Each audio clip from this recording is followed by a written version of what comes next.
तो नमस्कार है दोस्तों, आप सभी का वेलकम है आप सभी का। इस वीडियो में हम लोग बात करने वाले हैं बीकॉम सेमेस्टर 6 यानी कि बैचलर ऑफ कॉमर्स सेमेस्टर 6 का कोर पेपर 15, जिसे आप लोग सब्जेक्ट का नाम बोलेंगे business research methodology and project work. ठीक है, अगर आपका सब्जेक्ट यही है, आप भारत के किसी भी विश्वविद्यालय में पढ़ते हो यानी यूनिवर्सिटी ऑफ इंडिया, तो आपका सब्जेक्ट जो क्वेश्चन आते हैं रिलेटेड इसी टाइप के क्वेश्चन आते हैं। अब आइए देखेंगे कि किस टाइप से क्वेश्चन पूछे जाते हैं। तो देखिए, फुल मार्क्स आपके 50 हैं और इसमें से मतलब 100 मार्क्स का एग्ज़ाम होता है, जिसमें से 50 नंबर आपको इसमें और 50 नंबर आपको कॉलेज के द्वारा दिया जाता है। ठीक है, एंड क्वालिफाई करने के लिए आपको चाहिए 20 मार्क्स। अब आइए देखते हैं, समय आपको 1.5 घंटा दिया गया है। अगर 80 मार्क्स या 100 मार्क्स का एग्ज़ाम होता है तो उसमें आपको समय 3 घंटे दिए जाते हैं। अब यहाँ पे बोला जा रहा है कि answer any 3 question in which and question 1 is compulsory, यानी कि किन्हीं 3 प्रश्नों के उत्तर दें जिसमें से प्रश्न संख्या 1 अनिवार्य है। आइए देखते हैं जी। तो प्रश्न संख्या 1 आपका 10 नंबर का है और इसमें 10 ऑब्जेक्टिव टाइप के क्वेश्चन पूछे गए हैं। और ये ऑब्जेक्टिव टाइप केवल आपको टिक लगाना है कि 1 का ए, 2 का बी, 3 का सी, इसी टाइप से। ठीक है, क्वेश्चन का लैंग्वेज आपका हिंदी और इंग्लिश दोनों भाषाओं में है, ताकि आप भारत के सभी यूनिवर्सिटी से इजीली आके तो पढ़ाई कर सकें। पहला है आपका गुणात्मक शोध आधारित है, यानी कि quantitative research is based on, किस पर आधारित है? चर पे यानी कि वेरिएबल पे। दूसरा है गुण पे। तीसरा है सूचना यानी कि इन्फॉर्मेशन। और चौथा है इनमें से कोई नहीं, यानी कि नन ऑफ दिस। ठीक है, नेक्स्ट देखते हैं क्वेश्चन नंबर 2। और क्वेश्चन नंबर 2 है, निम्न में कौन केंद्रीय प्रवृत्ति की माप नहीं है? यानी कि which of the following is not the measure of central tendency. पहला है माध्य, माध्यिका, बहुलक और प्रभाव क्षेत्र। तो हमको लगता है प्रभाव क्षेत्र होगा, क्योंकि ये तीनों है, मीन मीडियन मोड, ये तीनों है, रेंज नहीं है। आइए देखते हैं तीसरा प्रश्न। तीसरा प्रश्न है आपका, प्राथमिक संकलन संग्रहित की जाती है। Primary data can be collected by. तो प्राथमिक डाटा, प्राथमिक आंकड़े कहाँ से संकलित किए जाते हैं? स्वयं साक्षात्कार जी करता है इसको। ठीक है, तो इंटरव्यूअर, साक्षात्कार, यही इसका आंसर हो जाएगा, या अवलोकन, ऑब्जर्वेशन। देखिए दोस्तों, मुझे आंसर नहीं मालूम है, मैंने अपना ग्रेजुएशन किया था उस टाइम, पॉलिटिकल साइंस बीए से किया था। मैं अपने दोस्तों से क्वेश्चन मांग करके आपको देता हूँ। ठीक है, तो आंसर आप या तो अपने टेक्स्ट बुक से या फिर गूगल के द्वारा प्राप्त कर लीजिएगा। ठीक है, तो पहला क्या है? साक्षात्कार यानी कि इंटरव्यू। दूसरा है आपका अवलोकन यानी कि ऑब्जर्वेशन। ऑप्शन सी है बुक्स। ऑप्शन डी है प्रश्नावली, यानी कि, तो मुझे तो लगता है प्रश्नावली बिल्कुल भी नहीं होगा, क्वेश्चनर। ठीक है, चौथा प्रश्न है, इनमें से शोध प्रश्न कौन नहीं है? Which one of the following is not a type of research question. पहला है एक परिकल्पना। दूसरा है रिजल्ट का पूर्वानुमान। तीसरा है चीज़ों की विवेचना। डी नंबर है अच्छी प्रैक्टिस को बढ़ावा देना। पांचवा क्वेश्चन है, शोध वर्णन करता है व्यवहारिक समस्याओं का। Research deal with practical problems. पहला ऑप्शन है आपका बेसिक यानी कि प्रारंभिक। दूसरा है खोजपूर्ण। तीसरा है प्रयुक्त और चौथा है प्रयोगात्मक। ठीक है, छठा प्रश्न है, एक अच्छा शोध होना चाहिए। A good research should be, कैसा होना चाहिए जी? सिस्टमेटिक। दूसरा है तर्कपूर्ण यानी कि लॉजिकल। सी नंबर है ऑप्शन अनुभवजन्य। और चौथा है इनमें सभी, ऑल ऑफ दीज। तो मुझे लगता है ऑल ऑफ दीज होगा। छठा के बाद सातवां क्वेश्चन आ जाता है हमारा, वह व्यक्ति जिसने चर का इस्तेमाल पहली बार किया।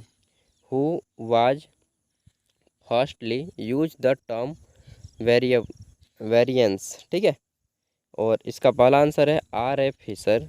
ऑप्शन 2 है रोनाल्ड एल हार्मेट। ऑप्शन 3 है James L Murphy. And option D है इनमें से कोई नहीं है, यानी कि नन ऑफ दिस। आठवां प्रश्न है, शोध योजना की वह अवस्था है, यानी कि the phase of research decision are. पहला है आपका प्रतिदर्श योजना, यानी कि सैम्पलिंग डिजाइन। ऑप्शन बी है आपका सांख्यिकी योजना, यानी कि स्टैटिक साइन। ऑप्शन सी है आपका अवलोकन योजना, यानी कि observation design. And option D आपका ऑल ऑफ दीज, इनमें से सभी। 9 नंबर क्वेश्चन है, समलिंग विधि का सबसे महत्वपूर्ण लाभ है। The most important advantage of sampling method is.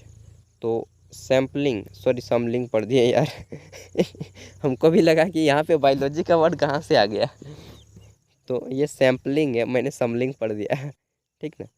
Sampling विधि का सबसे महत्वपूर्ण लाभ है एक्यूरेसी को बढ़ाना, यानी कि इंक्रीजिंग एक्यूरेसी।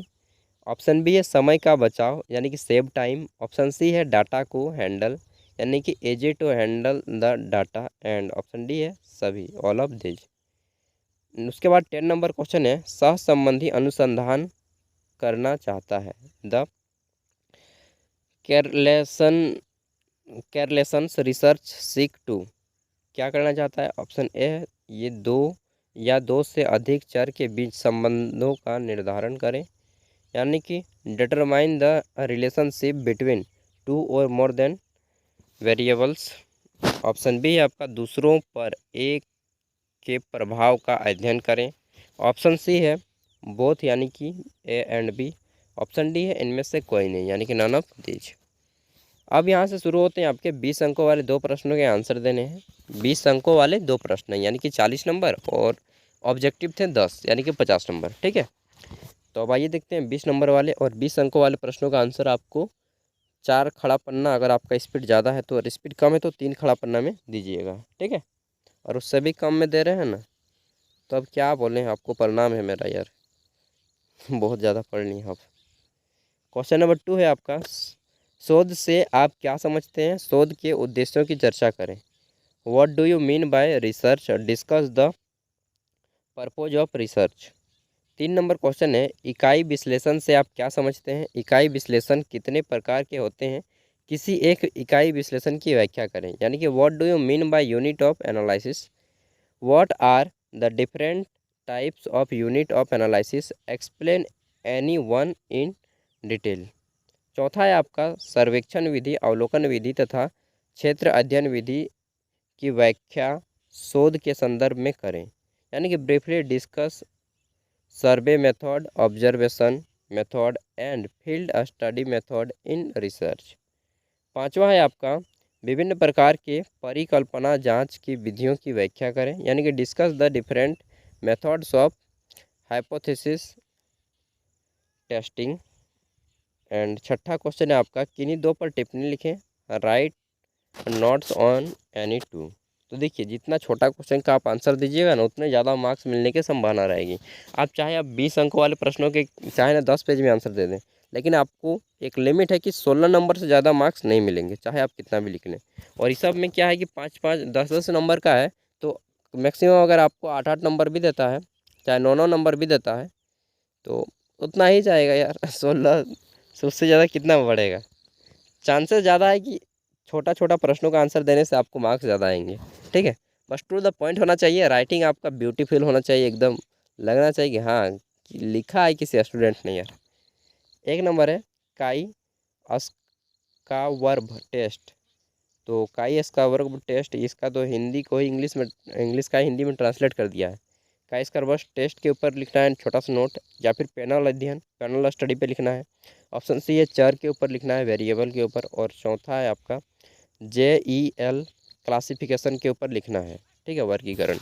तो ये था दोस्तों आपका बीकॉम सेमेस्टर 6 का कोर पेपर 15, जिसका सब्जेक्ट का नाम क्या था, मैंने पढ़ दिया था यार, चलिए फिर से एक बार पढ़ लेते हैं। तो सब्जेक्ट का नाम था आपका यही ना, and business research methodology and project work.